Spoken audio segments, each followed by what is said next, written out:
Natiq müəllim, sizin fikriniz nəsə dəyişəcək?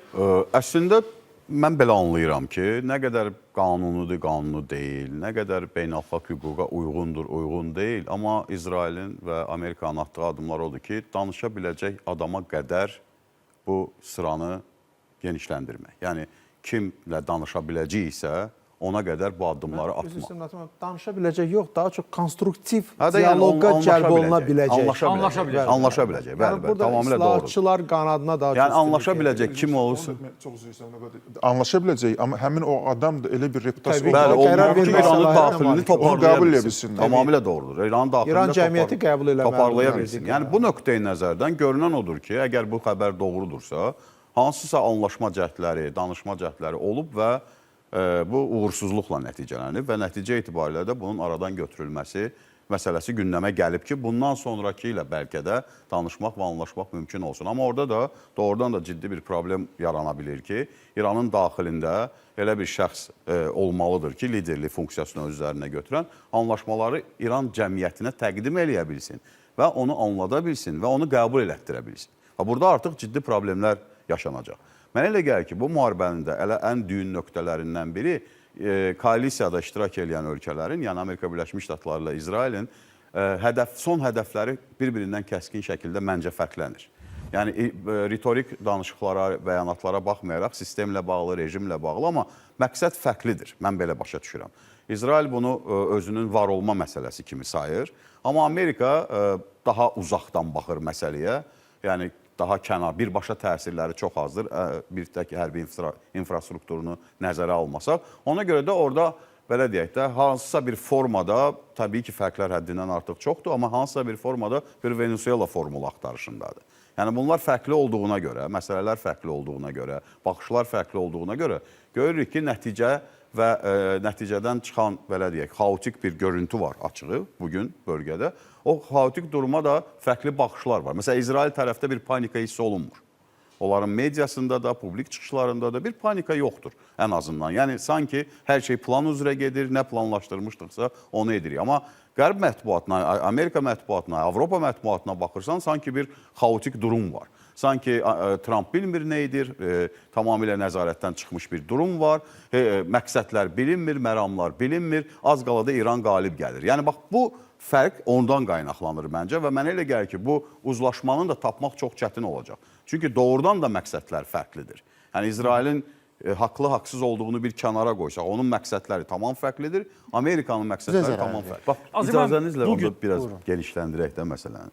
Bugün Avropa Birliyinin ölkələrinin liderləri, yəni klassik liderləri, hansılar ki, Avro-Atlantizm üzərində böyüyüblər, karyeralarını ilə qruplar, düşüncələri o üzrə olub. Onlar bəlkə də Trump'ın, belə deyək də, biraz bataqlığa batmasında çox maraqlıdırlar. Faktiki olaraq. Çünki onların asılılığını artırır. Bəli. Həm asıllığını artırır, həm də bir ideoloji fərqlər var da. Vence'in keçən ilin Münxen konferansında çıxışı, bu il Rubio'nun çıxışı Amerika Birləşmiş Ştatları ilə elitası ilə, indiki hakim elitası ilə Avropa elitası arasında çox kəskin uçurum olduğunu göstərir. Onlar da istəyir ki, noyabrda Trump uduzsun.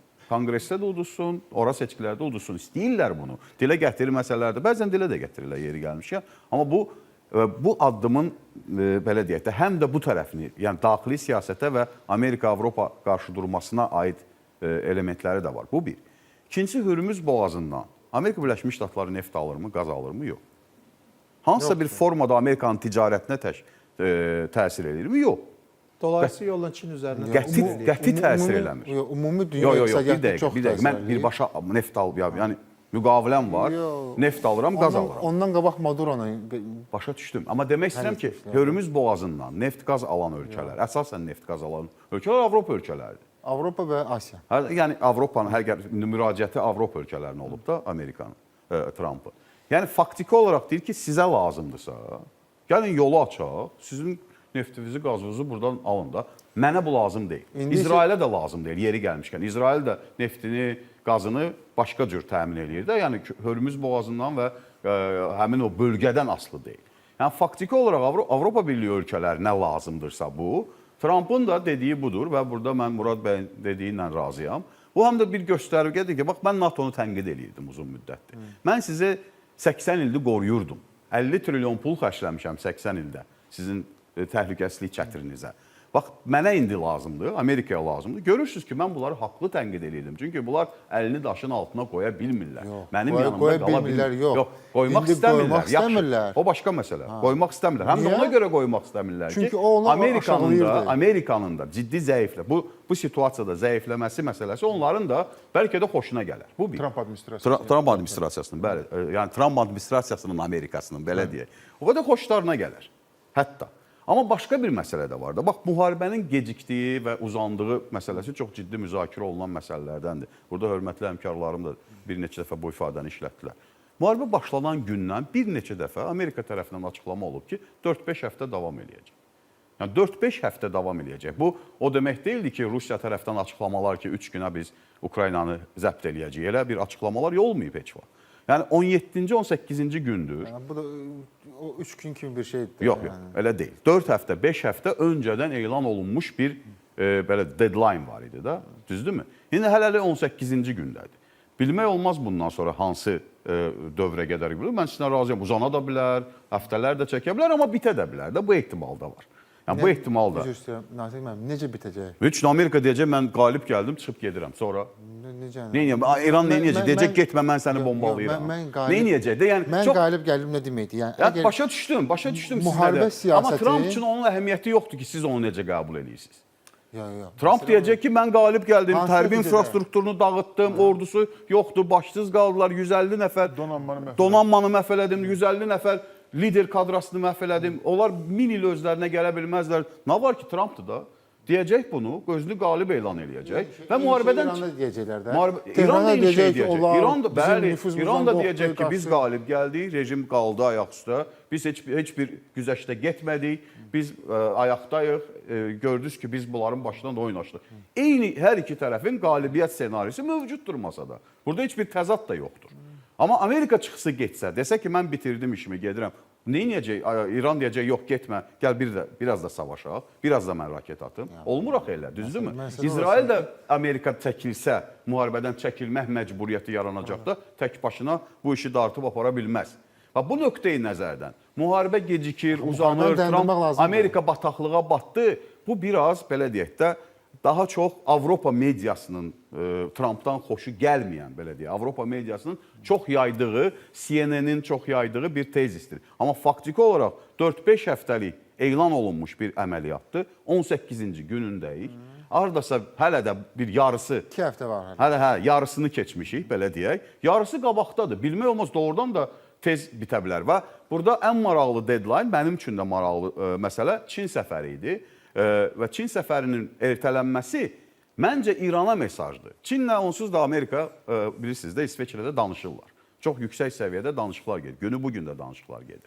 Çinlə Amerika arasında. Bəli, çox ciddi anlaşmalar olacaq. Çox güman ki, elə gözlənilir. Amma İran tərəfdən gözlənti buydu ki, biz Çinə səfərə qədər döşsək, Çinə səfərə qədər hansısa müqaviməti bir şəkildə aparsaq, Çinə səfərə qədər zaten Trump bunu elan eləməlidir. Çinə gedənə qədər qalib elan eləyib getməlidir ora. Məhz buna görə Trumpın elanı oldu ki, bir ay biz ertələyəcəyik. Yəni İran düşünməsin ki, 10 gündən sonra mən bitirə bilərəm. Bəlkə də bir ay 10 gündən sonra bitirə bilərəm. Yəni bu nöqteyi nəzərdən mənə elə gəlir ki, bu psixoloji savaşın, demirəm, real savaşın, psixoloji savaşın Hörmüz boğazında ilk quru əməliyyatı adalarda ola bilər, yoxsa yox? Ehtimallar masadadır. Əgər bu qədər tədbirlər görürlərsə, yəqin masada müəyyən əməliyyatlar var. Amma istənilən halda Hörmüz boğazı açılacaq və hər iki tərəf üçün işləyəcək. İran üçün bu 2 qat vacibdir. Hər dəfə aylarla davam edən bir müharibə olmayacaq ki, bu nə vaxtsa bitəcək. İranın bir tək neftinin 90% oradan getmir. İranın xarici ticarətinin 80% həmin bölgədən, Bəndər Abbas limanından və həmin Hörmüz boğazından gedir. Yaxşı, sabah müharibə dayanandan sonra, indi emosiyalar var, İran xalqında bir ruh yüksəkliyi var, xarici müdaxiləyə qarşı vuruşurlar, dirənirlər daha doğrusu. Amma səhərsi gün çörək, su, gündəlik qida, bu ehtiyaclar məsələsi gündəmə gələcək axı. Həmin qapı açıq olmayandan sonra İranın təchizatı, bir tək neft satmaq üçün deyil o qapı. Xaricdən alınan məhsullar üçündür də. O qapı işləməyəndən sonra İran daxilində iqtisadi problemlər, sosial problemlər artandan sonra və mərkəzi hakimiyyətin də bu qədər zəiflədiyi bir dövrdə nə baş verəcək? Yəni bütün bu məsələlər çox ciddi məsələlərdir. Yəni Hörmüz boğazı İranın əlində bir alətdir. Bəli, ondan istifadə etmək istəyir. Danışıqlarda çox ciddi uğur qazanmaq istəyir, bir baskı yaratmaq istəyir, amma həmin alət özünü də kəsir. Yəni hər iki tərəfdən itidir.